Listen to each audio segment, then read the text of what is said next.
Presence is directed by Steven Soderbergh and is currently playing in theaters. Yeah, this is a very interestingly made film. I would compare this one to films like Stir of Echoes, maybe a little bit of Poltergeist, and definitely Paranormal Activity.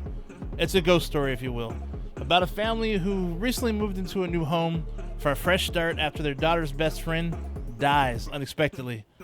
Being a teenager, she's still, having a hard time coping, and the family are dealing with their own stuff, dude, in their own ways, as other factors that seem to have a strain on their bond as well.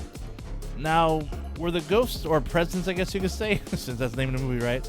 But anyways, where the ghosts or presence part kicks in is in the movie, it literally is shown through the ghost perspective. I'm talking about it's own POV, its own point of view, walking around and checking on what's going on with the family, what the family's doing in the house. Sometimes adding its own 2 cents by moving furniture around and all sorts of stuff. And of course, this adds more drama in the family's life. So do they stay and tough it out with this newfound thing or presence, or do they move the fuck out? This may be the first time I've seen a ghost point of view throughout the entire movie. I mean, literally just one camera angle running through all the hallways and rooms with minimal cuts, if at all.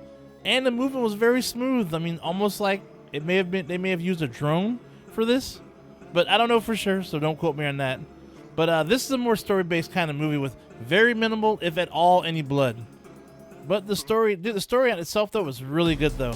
And honestly, that's what carries it, since it is more story-based, obviously, right? But for the most part, though, it follows the daughter and her dealing with the loss of her friend. And the ghost is taking a liking to her for the most part. Though it still roams around, checks the entire family and whatnot, though. But has an interesting plot twist in the third act. What makes this even better, for sure. Especially since there's not much violence involved. And let's be real, though. Soderbergh has done some creative things in recent times in his films, though.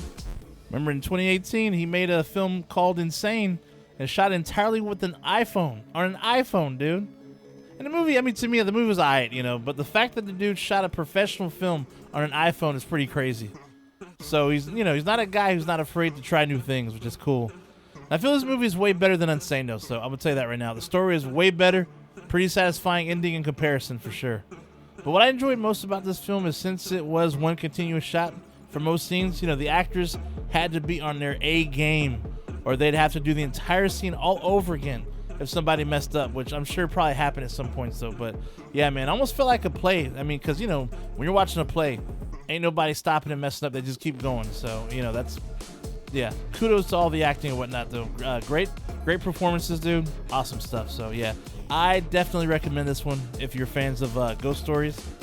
And don't don't really care about violence and stuff or blood involved, because it's not like, I would say this is closer to Paranormal Activity than anything else that I talked about earlier. So yeah, though, like I said, it's way better than Paranormal Activity in my opinion. Yeah. Anyways, we're not gonna talk about that movie. But since we're on the whole family horror subgenre, I got one that's a bit more twisted and fucked up, and has an ending I bet most of you, if you have seen it, didn't see coming, or if you're about to watch it, won't see it coming. And it's called Goodnight Mommy. The 2014 version, the original one, okay? The OG one. Not the one that came out, I think it was like 2020 or something, whatever it was, 2018, I don't know. Anyways, though, the 2014 one, all right? It's about twin boys. They move to a new house with their mother after she has face-changing cosmetic surgery. But under the bandages is someone the boys don't recognize. Dude, all I can say is this one, goddamn, dude, this one's crazy. This one gets dark, dude, and it's a wild-ass ride, man. It's worth watching. Trust me, it's awesome. It's available on YouTube. But anyway, though, that's all for today. Stay nasty, my friends, and I'll see you at the next one. Shay Nasty out. I'll see you soon. Like and subscribe.